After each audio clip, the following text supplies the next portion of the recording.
Welcome to this very special edition of the KAJ Masterclass Live, the show which ensures that you profit from your time spent here with experts, either through their industry insights, information, or simply learning from them. And today we have with us Neil Jurd. He is a former British Army officer and instructor at the Royal Military Academy, Sandhurst, where he trained future leaders in command and decision making under pressure.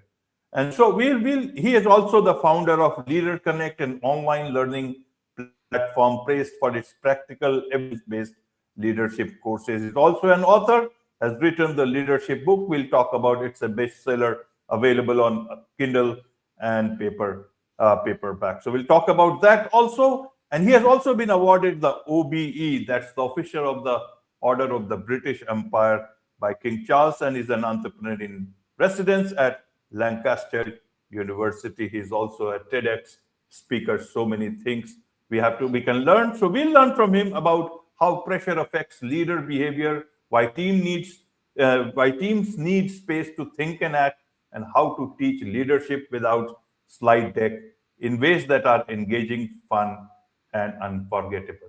Welcome to the show, Neil. Thank you, AJ, and thank you for that lovely introduction. It's lovely to be with you. You're welcome. Welcome to the show, Neil. Welcome to India in this online form. And I'm sure not just in India, but a lot of people, a lot of leaders, a lot of so-called leaders also will learn so much from what we are going to talk right now. We'll talk about leadership, we'll talk about pressure, and we'll talk about purpose. But before that, let's talk a bit about your journey, your background, so that the audience knows who they are listening to. Yeah, sure. So as you said, the first half of my working career was as an army officer, and I served in Sierra Leone and Yemen and Iraq. I led a Gurkha squadron of soldiers from Nepal in Iraq in 2006, 2007.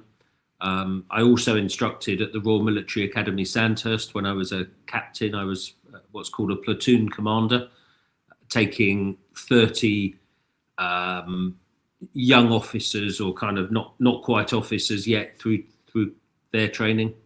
So I had a pretty full military career, and then I left the army in 2009. I went to British Sugar as the head of logistics there. But as you'll see from my profile, I was bereaved very unexpectedly. I lost my wife when my daughters were very young. So I left British Sugar so I could concentrate on bringing up my children. And then over the next few years, I started building up my own business that fitted around taking the girls to school and picking them up from school, and all the sort of stuff you have to do as a single parent. I started building up a leadership business. So I'd go and work with leaders for a few hours and then come home. I did that at University of Cumbria initially, and that business has just built up and up. A few years ago, I set up the online training platform, Leader Connect, leader-connect.co.uk, which has got loads of videos and courses about leadership training. And then during COVID, I wrote my book, which is called The Leadership Book.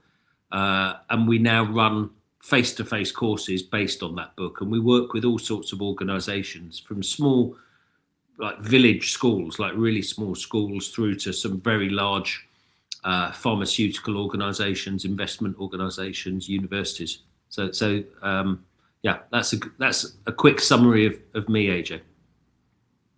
Absolutely. So, Neil, I want to understand about leadership. You talk about leadership as a military leader, as well as, now that you teach a lot of businesses also about, how these battlefield experiences also, leadership also can help, modern businesses, help them build stronger teams and clearer purpose. Why is it, and we also call about leadership that it's a simple thing, you don't need to make it complex, but you see so many businesses have sprung around leadership itself, and making it even more complex. Why do you call it So simple. When it is so simple, why do so many leaders not learn these simple things? No business school is able to teach them. And the first pressure that comes in and it cracks. There is told this thing, leadership itself is in crisis in today's time. And we are all questioning about, workplaces, toxic workplace culture. It's all these things. How would you like to explain about the simplicity of leadership, which has become so complex in today's time? Yeah, I agree. I think people confuse leadership for management, and they're very different. I think there's a tendency under pressure or when people are busy to over manage, to over control. And my TED talk is called Pause and Allow, and it's about allowing rather than controlling. So when I first got into leadership training, the thing that frustrated me is that people did make it so complicated that people would use, sometimes hundreds of slides, PowerPoint slides in a day to try and teach leadership. And the problem with that is nobody will remember anything. It's like a wave of leadership theory washing over you, and you won't pick out the important stuff. And also, if you read leadership training books or if you do leadership training courses, you'll often find they use different words for very similar concepts. And when you get that, you realize once you get that purpose and aim and intent, aren't they all basically the same thing? You realize that it all comes down to a few very, very simple things that are leadership. And that's being clear. So actually, the definition I use in my book is that leaders achieve more than they could do on their own. That's really important. That you're doing more than you could possibly do by working hard. You're increasing your impact. More than they can do on their own by engaging others intellectually and emotionally in pursuit of a clear and compelling purpose. That's it. If you do those things, you're leading. Connecting with people intellectually, you have to have a plan. Emotionally, you have to actually take time to connect with people. Position, status, rank get in the way of human connection. You have to connect soul to soul with people. And finally, you have to have a clear and compelling purpose. And it's got to be clear, written in plain language that everyone understands and not too much of it. And compelling, it's got to be something that you think, oh yeah, I want to do that. I can see why it matters. If you do that, you're leading. And you don't need, and in the book, there are about 15 models, diagrams, that if you understand them, you can draw on those when you're under pressure. Because good leadership training gives you the basics that you can remember under pressure. If you've done an MBA in leadership, there's a really good chance that under pressure you won't, there's just too much stuff there. This is really about leadership drills. I'm under pressure, I need to stop and think before I act. Another theme that I think is really important is that we make bad decisions under pressure, always. That's why salespeople put us under pressure. So a big part of leadership is trying to step back from the pressure and take time to think. The final thing is I think that people associate leadership with complexity. Some people, I think, have an interest in making leadership seem like an elite pursuit, something you can only do if you've come from the right background, if you've been to the right university, or if you're from the right family. I think that's nonsense. I think that anybody who's got something that they think is important enough to achieve can do leadership when you think all it is about having a clear objective and connecting with people. That's it. So anyone can do that, can't they? And that's my message. Absolutely. That's your message, Neil. So to understand it better, when in Sanders or in any of the places or difficult situations, in the battlefield, when you teach leadership, soldiers, from different backgrounds, diverse backgrounds, they come together and you are able to teach them and they find a common sense of purpose. and they are able to learn it, and they are also able to execute it in even the toughest of situations. Business leaders, many of them are from very good backgrounds, business schools, from other educational institutes, almost, you can say homogeneous sort of uh, a conglomeration there, and still leadership is not able to be ingrained so strongly as it is. And you talk about that military leadership can be applied in any organization. How can it be applied in any organization when they do not have the same learning mindset of a soldier? Here, their purpose is about a common purpose. Here, the purpose is about profit, more profit, top line, bottom line, and and laughing the way to the bank. How will you teach same sort of leadership to these people who have the management in mind rather than the leadership in reality? Because the principles still work, even when we work with companies who are very profitable. There is some good behind, certainly with the clients that we've worked with, some good behind what they're trying to achieve. That's the purpose that matters. The purpose that matters isn't making 3% more profit this year. It's about what you're ultimately trying to achieve. The other issue that's really important that you were touching on in your question is businesses don't invest in leadership development. A soldier, and it will be exactly the same in the Indian Army. I know it is, as the British Army. A soldier, even a very junior one, will have done a lot of leadership training. A lance corporal, the first rank of non-commissioned officer in the army, will have done 4 weeks of leadership training. I've met head teachers, managing directors who haven't done anything like that in their career. So you have to embed a culture of teaching leadership in an organization for you to have any chance of people understanding it. Otherwise, because the other thing that you will get in organizations is internal competition. You'll get highly intelligent people who are very status conscious and who are looking for their next career move. And the more you allow that to happen, the more you get friction between people within the organization. So the senior team or any team ends up fighting itself. Logistics starts to fight against sales. Sales starts to fight against production because of individual relationships. All of this takes a lot of work, right? You can't just turn up at an organization, give them a copy of the book, say read that and expect it to happen. It's a complete cultural shift to get to the point where you do leadership in this style. However, we work with one quant investment company. In fact, they've actually got a place in India as well, but their headquarters is in Europe. And this stuff works. They are very much about making money, but when we explain the importance of connecting with people, giving people freedom, the principles I've talked about, it's made a huge difference. We're in the 4th year, I think, we're just going into, of running courses for them, and every course gets bigger than the last. So it applies in any format. And the final thing I say is that military leadership, people imagine when we talk about military leadership, they think of in the moment battlefield leadership, like quick decisions under fire.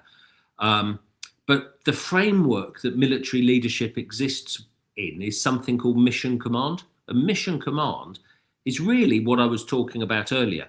Mission command is built on selection and maintenance of the aim, being really clear what you're trying to achieve, and then maintaining it, thinking, is that still relevant? Are we still connecting with the right thing? So mission command is about having that very clear objective and then building the right culture in which every leader is expected, everyone who's got any position in the organization, any position, and maybe people who haven't, is expected to think and decide and act in support of that aim, that purpose that everyone's working towards.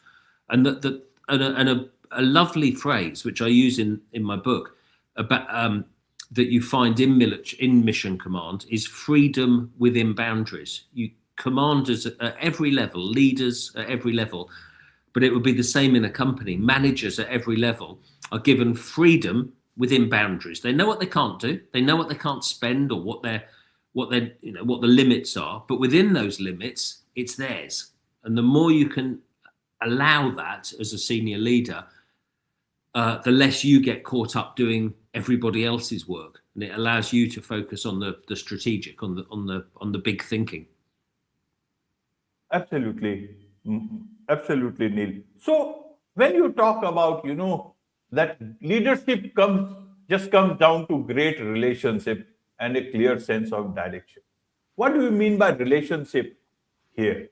Because, in military, you have a lot of say discipline, but relationship is also strong. In corporate life, you see many leaders are good, but then many a times you till the day before you tell them you are like my family, and tomorrow during layoff you lock them out of their own cabins or office. Is that relationship that you talk about, or have they learned about? What relationship do you want them to understand about real sort of leadership? I think it's about having a sincere relationship. I think the words, "Oh, you're like my family," are dangerous when they're misused, and probably suggest that the person doesn't have a great family life back home anyway. But I think that's a very insincere, shallow approach. For me, relationships are about really spending time with people, really understanding people. In work terms, you talk about everything. You talk about family, you talk about sports, you talk about what you do at the weekend. That's relationship building, but not in a shallow way. You're not just saying, "How was your weekend?" "Oh, it was fine." You get to how are your children? I know there's something going on with your eldest. How is she? And you take an interest. You don't. This is the key thing. You don't pretend to take an interest. You take an interest. You open your heart up, and you talk to them human to human.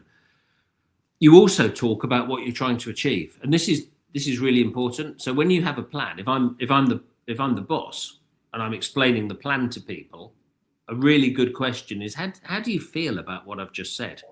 And I want to know how you really feel, and I want our relationship to be so good that you can say. And I have people in my company now who do this with me. Tony, who runs the online platform, he and I worked together in a previous military job. And if I'm wrong, he tells me. And he's almost always right. And I'm extremely grateful for that. And if we'd ever had a relationship that was, he wouldn't do this anyway. He's very straightforward. But if we'd ever had a relationship based on position and not giving bad news, or not telling me what I didn't want to hear, I would have got into a lot of trouble over the years. I would have made a lot of mistakes. So having that culture of friendship, and yes, it does make it hard then if you have to make a hard decision that affects that person.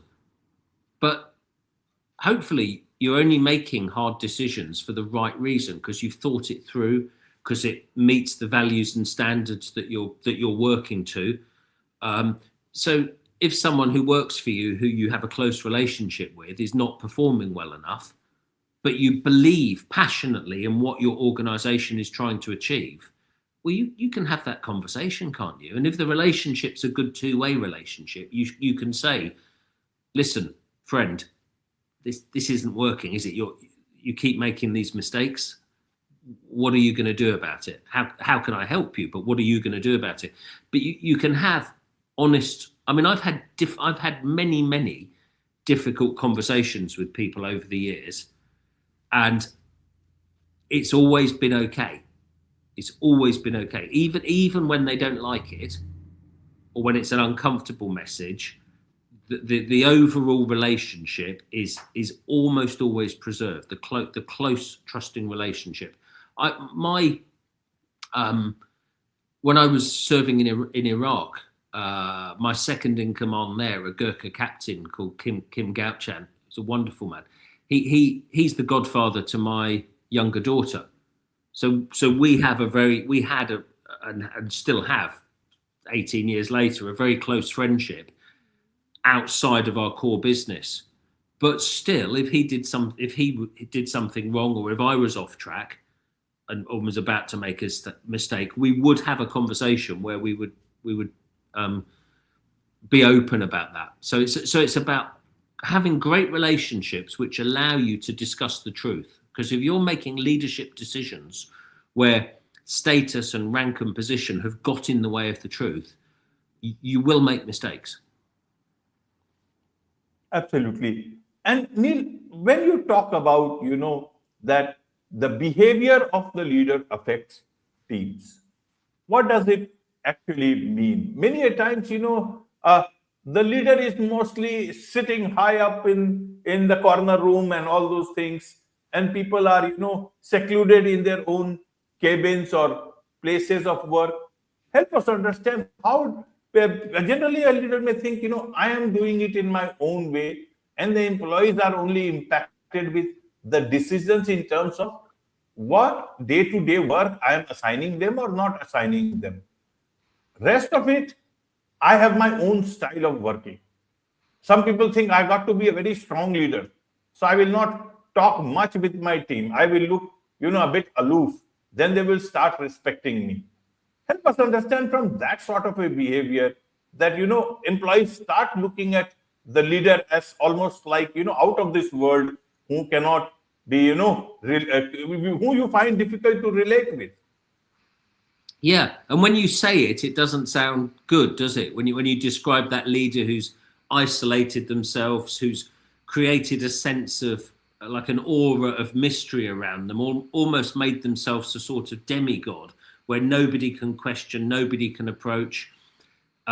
You're a source of power where people are really only interested in you because of the power that you might be able to pass on to them. So you will attract people who will then be like you, and you get an organizational culture, which is a really horrible place to work. You get people who are good at looking like a leader, but there is in that description, there is no true leadership.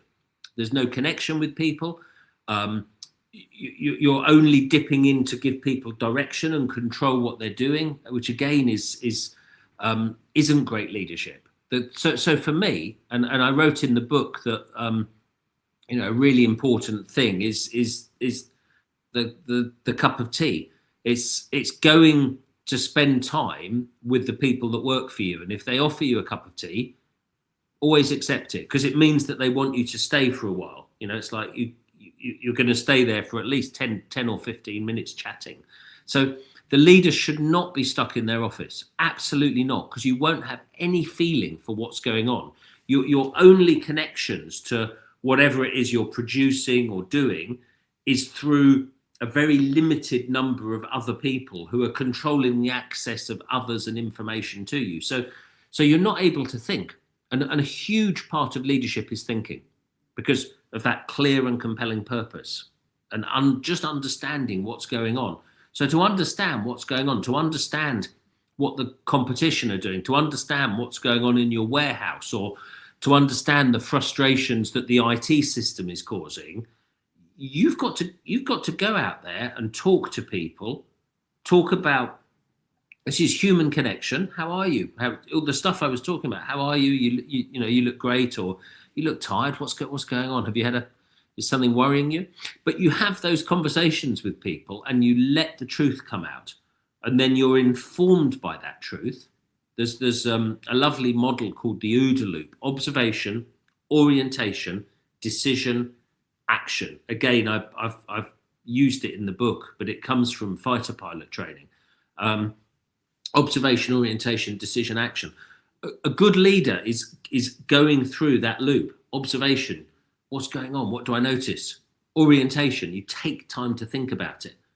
And then that leads to a decision, and you act, and then you start again. You think, right, now what's going on? What have I changed? How are things? So The immobile leader who just sends everything out via email or WhatsApp or Slack or whatever other app you use to communicate, which again, I'd say that is the weakest way of communicating with people. It's the worst way that you can communicate is on paper. It's a nightmare. See people face to face, look them in the eye, let them feel your positive energy. Let them, and somebody, 2 days ago, I was working with someone and she said, actually it was the chief executive of an educational trust. So they run lots of schools in the UK. And she used a lovely phrase I hadn't heard before, said the leader sets the weather. Right. So how you behave as a leader, if you walk in angry every morning, that's going to have a real effect on how other people feel. If someone comes to talk to you and the first thing you do is look at your watch, they're going to rush what they're saying. If you are open and approachable and positive, that spreads. And I know when I've worked for bosses who've got that style, I'm so much more creative. I'm so much more energized. There's so much more freedom to do great things in an organization. So, the boss that knows your name and takes time to speak to you, but does it authentically, not as this isolated demigod who's giving you a few moments of their time, but as another human, makes a huge difference. Absolutely, Neil. Let's come down to your book. Talk about, learn from that, the leadership book. Who is this book for, Neil? Well, I wrote it initially for my clients, and I didn't write it really intending it to be a published book. I wanted to put all my thoughts together because I used to do a lot of coaching. So now we run bigger courses and I've got the online platform and I don't do so much coaching. But I used to spend a lot of time one-to-one with leaders. And very often I would have like I could draw that. And I'd do a sketch on a whiteboard or in my notebook and I'd show it to them. And I thought it'd be useful to just put this all in one place. Just have a set of notes that we can give out. And actually we ran one course where we did give out some course notes that were maybe just the first stab at a book. So I thought, no, I'm gonna write this for my clients. And I wrote and I just kept writing. And I mean, it's not a big book. It's 130 something pages. So it's not a big book. But I realized it was good. And it sounds silly, but when you write a book, and I don't know how other authors would feel about this, but when you write your first book, I promise you've got no idea whether it's any good. You've got no idea. You write it, and I thought, well, this is all kind of obvious, and aren't people just going to say I'm saying stuff that they know? And that it's too simple. I didn't use any fancy language. And again, don't people expect a very educated approach to the language in a book? And I didn't do that. I wrote it in the plainest English. Who's it for? So my clients initially, but honestly, it's if you look at the reviews, you'll see anyone. Sixth formers at school, like college students, university students, find it useful. Some schools give it to their sixth form. Teachers, we sold 150 copies a couple of weeks ago to another organisation that runs schools in the UK.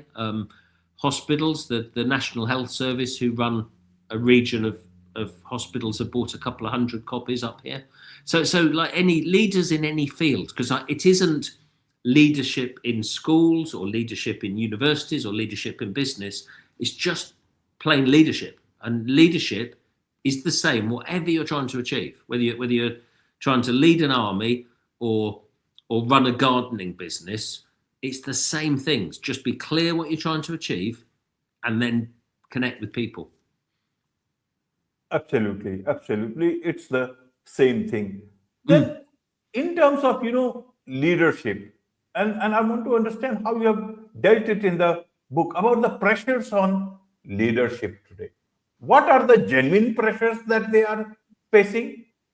And how much of it is self-created and are actually genuine pressures of the times we live in.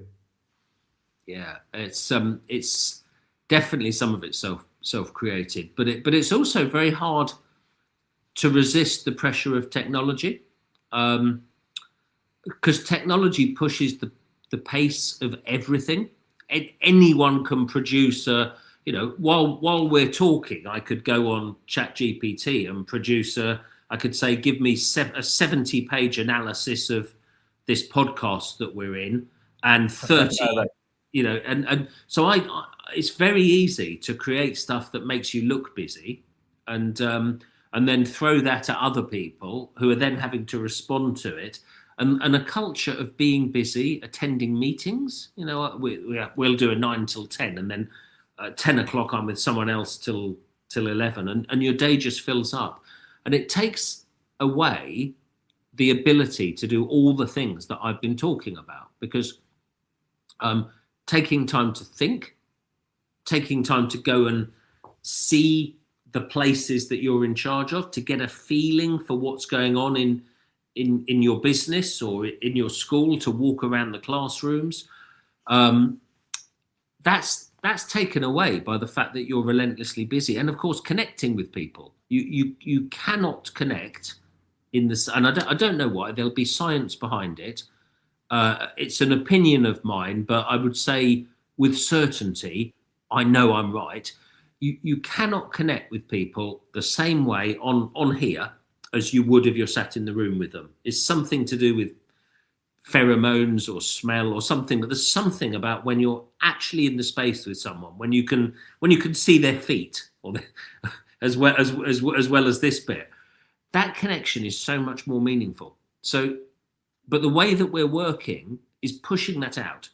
I'll something will come in on here, so I need to reply to that, and then then somebody's got me on here next, and I don't have the time to be human. So that's the biggest pressure. I think it's not necessarily artificial intelligence itself, because the concept's good, but we fall into the trap of overusing it, of generating high volume, low quality rubbish, and then expecting other people to respond to that. I think that's probably it. I think it's technological overwhelm, and the antidote to that is to talk about it with other people in your business, to recognize it for the issue that it is, the damage it does, the cognitive overload, the too many things going on in your brain, so it's impossible to see what's important. To talk about that and go, what are we going to do?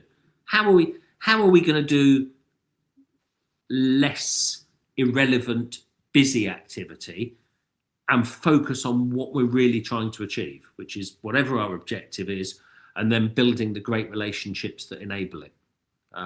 You get people in businesses who are just good at being busy, good at going to meetings, good at process, and very often they're not good at getting stuff done. They're not good at achieving objectives. They look like they're doing a lot, and someone somewhere is paying for them to be busy, but it isn't serving the organization's purpose. They're company people rather than objective people. Absolutely, absolutely. There are so many of them, and that it is the job of the leader to understand who is really getting your job done or is just acting to be doing a lot within the organization. One last thing I want to understand from you, Neil, is that you talk about that leaders need to be brave and allow their team to think, decide, and act. Whereas several people talk about leading from the front. How do you calibrate both the things? Look to be leading from the front genuinely, and also giving that freedom to the team to think, decide, and act. Yeah. Leading from the front, I think, gets misunderstood. And you see it on social media memes about leadership. Will always show the leader at the front, pulling the rope or whatever kind of metaphor. But leading from the front, for me, it's about being willing to share the risk. It's about being willing to do the dirty work, whatever that is. To sometimes it's hands-on, depending on what your job is. It's, if you work in a factory, maybe you go and work in the factory for a day so you can understand exactly what it feels like to be one of the people that works in your factory. And you get to build relationships with people, and you'll build loyalty in both directions.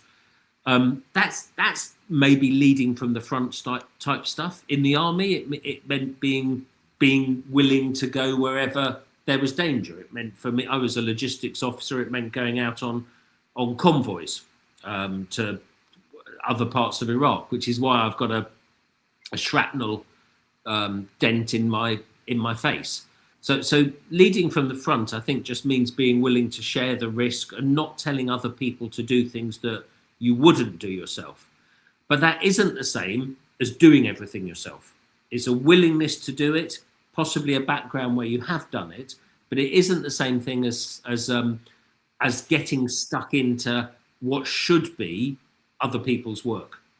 The allow part of it for me, you see, people like to think. People like to own their part of the plan. People get excited if they've made up a plan and they're allowed to get on with it, much more than if you tell someone what to do. If you tell someone what to do, they'll obey you. If your company culture is that you tell and they do, they'll do, but they probably won't do brilliantly because it wasn't their idea and they don't really have a vision of it. And they might be doing it resentfully, but because they're a bit scared of you because you've got status and they haven't. Allow is very different from that. And again, all of these, I mean, I've done loads of videos. If at the end of this anyone wants to hear more, I've done videos about this on Leader Connect. There are lots of videos and courses about how allow works, and the TED Talk Pause and Allow describes this.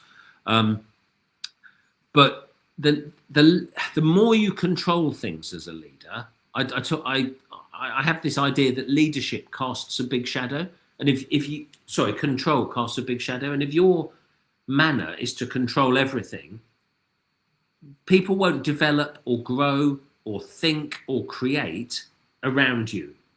All they're trying to do is be like a satellite of what you would do. And it means that you've only really got one brain operating in that team or in that organization, and it's the most senior person's brain. And I've always thought that's stupid. I mean, having held a few senior roles myself, I'm not cleverer than the people that work for me. I'm not clever. It's a nonsense to think that the oldest person or the most senior person is the cleverest. But as a leader, your job is to create the environment that allows the cleverness and the creativity and the brilliance of others to come through. You need to not be a barrier or a blocker to other people's initiative and creativity, as long as it's in pursuit of the clear and compelling purpose. That's the thing you do as a leader. You enable people, and then you just shepherd them a little to make sure that they're still facing in the right direction. Wonderful, wonderful. There's so much to learn about all this from you, Neil, and I'm sure a lot of people, a lot of leaders would want to connect with you, learn more about you, about leadership, Leader Connect, and also learn from your book, The Leadership Edge. What's the best way for them to do so? Well, the book is on Amazon. There's an Audible of it, actually, which is very popular, or a Kindle, or it's also paperback and hardback. So Amazon or any UK bookshops. I don't honestly know around the rest of the world where you get it from, but I imagine you can get it on Amazon though. Leader Connect, leader-connect.co.uk is my online learning platform, which is becoming very popular. People can sign up to that. I think that's probably it. And I'm on LinkedIn. If anyone wants to connect with me, as you have, AJ, I'm on LinkedIn. Neil Jurd. Wonderful. With this, it's a wrap on this very special edition of the KAJ Masterclass Live. Thank you so much indeed for joining us. Thank you, AJ. Bye.